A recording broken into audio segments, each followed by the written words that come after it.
Bryan Suits, darksecretplace.com, thedarksecretplace.com, joins us. Talk all things military, foreign policy, spies, all that stuff. Maybe just even California elections. In fact, I'm going to be honest, I didn't get a chance to check with Bryan. Let's just shut up and let him talk. A couple pretty amazing things to start with. We're going to talk about the #1 movie in the country and who dictated the plot, and what if the Iranian Islamic Republic decided to launch a drone strike, a massive drone strike against Americans. That would lead all the news. But let's start with Bryan watching the football. I've been told not to watch the football. The NFL has openly showed me they hate my guts, so I no longer watch NFL football. But you do, because apparently you can invite the cognitive dissonance. A, welcome, and B, I guess Marshawn was on the TV. I just can't say no to the football, but especially because I'm surrounded by enemies, so I have to get my Seahawks on when I can. But yeah, Marshawn, Eli and Peyton Manning do a alternate play-by-play on ESPN2, and I watch it just because it's. Sometimes it's a train wreck. And last night it was a train wreck because Marshawn, they have a different guest on per quarter with them. Second quarter was Marshawn. Third quarter was Sue Bird. Fourth quarter was Drew Brees. Anyway, Marshawn was clearly stoned. He was high AF, as the kids say. That's not Air Force. And he was talking about him taking shots of Hennessy. And then he dropped an F-bomb because they have to do the show live. And it was when Geno Smith had that center snap fumble, and there was silence, and Marshawn said, WTF. Only not the acronym. It was just... that we'll try to get that sound for you, though we will have to edit it. All right, humor aside, are you telling me that the Islamic Republic of Iran used Barack Obama's stash of money he stole from the American people and illegally sent to them on pallets of cash at night in France to avoid the illegality of giving money to Iran, even though he still gave them used our money to attack our troops with a sophisticated drone attack? Yeah, the Israelis... on October 14th, Israelis struck a Islamic Revolutionary Guard Corps, the Iranian IRGC, their elite foreign legion, struck them in Palmyra in Syria, but they entered Syria over an American base, so they're blaming us. And so a few days ago, a drone swarm and rocket attack against the American base at Al Tanf. If you look at the map and look at the pointy east end of Jordan, it's where Jordan, Syria, and Iraq meet. And there's an American base there. There's a big border crossing there, and it's a TANF, Tanf.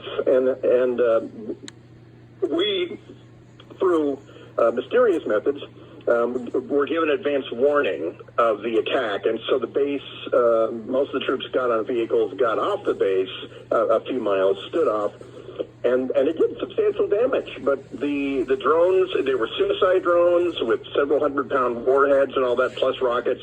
No Americans were wounded or anything, but the Iranians, meanwhile, in Iranian media, they claim credit for it. They said more is coming.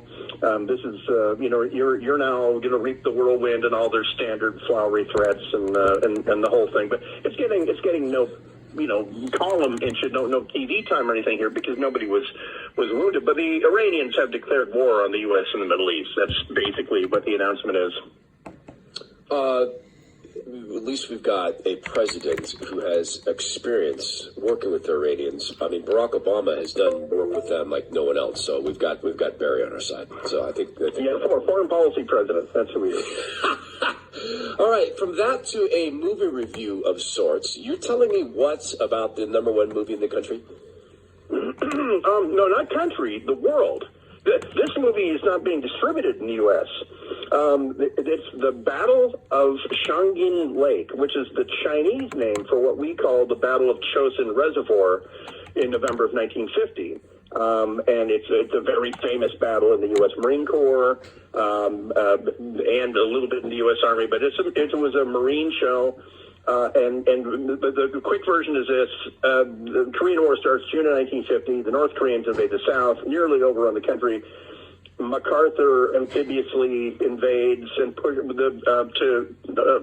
middle of the Korean Peninsula, and the North Koreans flee north. And rather than see North Korea liberated, Stalin ordered Mao to have the Chinese army invade. So they did, and it was in the winter of 1950. It was a complete poop show.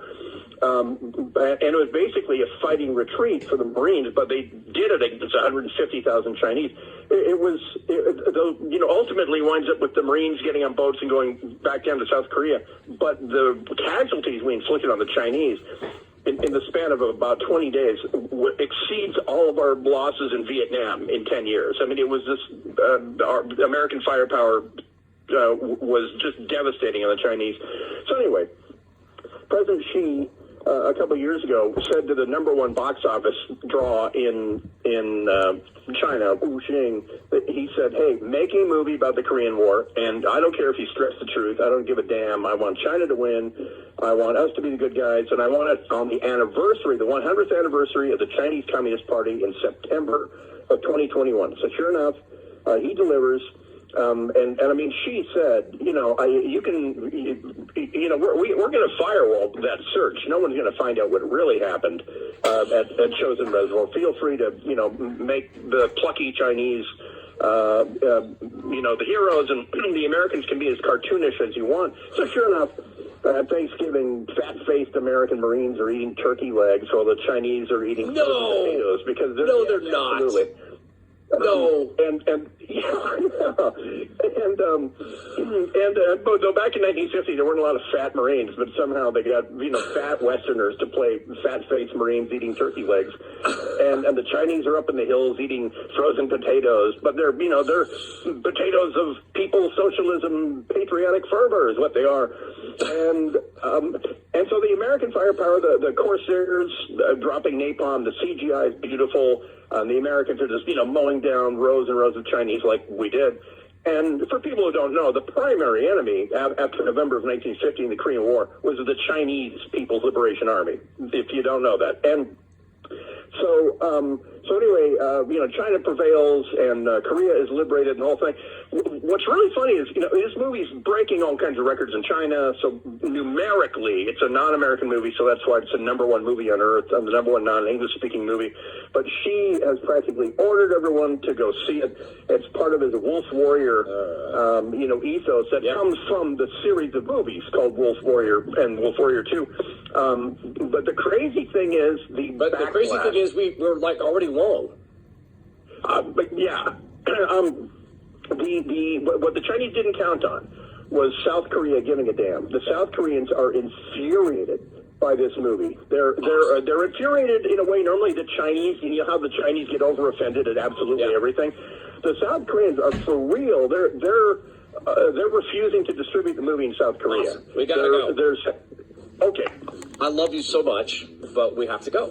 Darksecretplace.com. We can pay Brian to hear the rest of the story, as Paul Harvey was saying.